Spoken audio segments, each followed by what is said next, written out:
ஆன்மீக நண்பர்கள் அனைவருக்கும் அன்பு கலந்த வணக்கங்கள். இன்றைக்கு நாங்கள் ஆன்மீகம் சம்பந்தமான பதிவில் பார்த்தீங்கன்னா, செவ்வாய்க்கிழமை என்றாலே அதை முருகப்பெருமானுக்கு உரிய நாள் தான். இந்த நாளில் முருகன் கோவிலுக்கு சென்று விளக்கேற்றி எம்பெருமான வழிபாடு செய்யலாம். முடியாதவர்கள் வீட்டில் இருந்தபடியே காலையிலேயோ அல்லது மாலையிலேயோ நீங்கள் பூஜை அறையில் விளக்கேற்றி வீட்டில் இருக்க முருகப்பெருமானின் படத்திற்கு செவ்வரளி பொருட்களால் நீங்கள் அலங்காரம் செய்து வழிபாடு நீங்கள் மேற்கொள்ளலாம். இல்லைன்னு சொன்னால் இந்த வழிபாட்டை செய்ய சில நேரங்களில் நேரமும் காலமும் நமக்கு ஒத்துழைக்காது இல்லையா? வழிபாடுகள் தவறும் அந்த சமயத்தில் நமக்கு இனம் புரியாத மன கஷ்டம் இருக்கும். அப்படி ஏதாவது இருக்கும் அப்படி நினைக்கும் போது அந்த முருகனை வழிபாடு செய்திருங்கள்.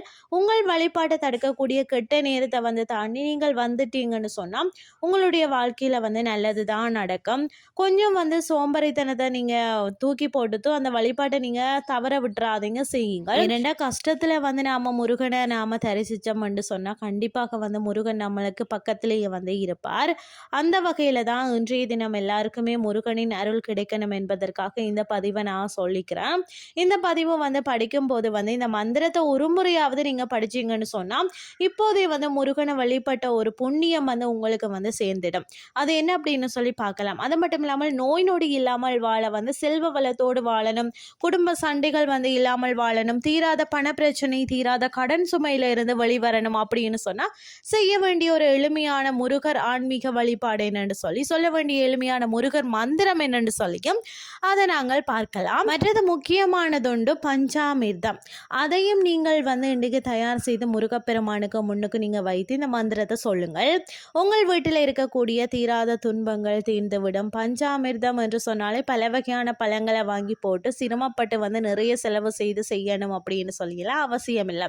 2 வாழைப்பழம், ஒரு மாதுளம்பழம், கொஞ்சம் தேன், நாட்டு சர்க்கரை சேர்த்து நீங்க கலந்தோம் அந்த நெய்வேத்தியத்தை இறைவனுக்கு வைத்தாலே போதும். அவருடைய மனம் திருப்தியோடு ஏற்றுக்கொள்வார். நிறைய பல வகைகள் போடணும் என்ற அவசியமே இல்லை.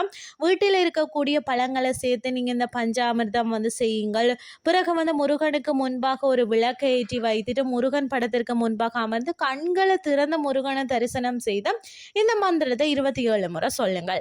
அதாவது பார்த்தீங்கன்னா, ஓம் பால சுப்பிரமணிய மகாதேவி புத்ரா சுவாமி வர வர ஸ்வாகா முருகப்பெருமானின் மந்திரம். இதை நான் திரும்பி சொல்றேன், கேட்டுக்கோங்க. ஓம் பால சுப்பிரமணிய மகாதேவி புத்ரா சுவாமி வர வர ஸ்வாகா. இந்த பிறகு நீங்கள் இதை மனமுருகி இறைவனிடம் பிரார்த்தனை வைத்து தீப தூப ஆராதனைகள் காண்பித்து வழிபாட்டை நிறைவு செய்து கொள்ளலாம். இந்த மந்திரத்தை நீங்கள் எத்தனை முறை சொல்லணும்னு சொன்ன 27 முறை நீங்கள் இதை சொல்லுங்கள். உங்களுடைய மன கஷ்டம், மனப்பாரம் அப்படியே பாதியாக குறைந்துவிடும். இன்றைய நாள் அத்தனை சிறப்பாக நாளாக அமையும். இந்த பிரச்சனைகள் எல்லாம் பறந்து ஓடிவிடும்.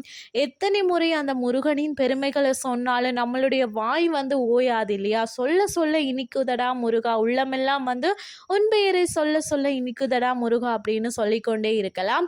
இந்த செவ்வாய்க்கிழமை நீங்க தவற விட்டீங்கன்னு சொன்னா அடுத்த செவ்வாய்க்கிழமை எல்லாம் நீங்கள் செய்யலாம். உங்களுக்கு எப்ப நேரம் இருக்கோ அந்த நேரம் நீங்கள் இதை செய்து கொள்ளுங்கள். உங்களுடைய மன கஷ்டம் எல்லாம் குறையும் அப்படின்னு சொல்லி கூறிக்கொள்றேன். இன்றைய ஆன்மீகம் சார்ந்த பதிவு உங்களுக்கும் பிரயோசனமாக அமைஞ்சிருக்கும். இதே மாதிரி மற்றும் ஒரு ஆன்மீகம் சார்ந்த பதிவோடு உங்களை சந்திக்கிறேன். நன்றி.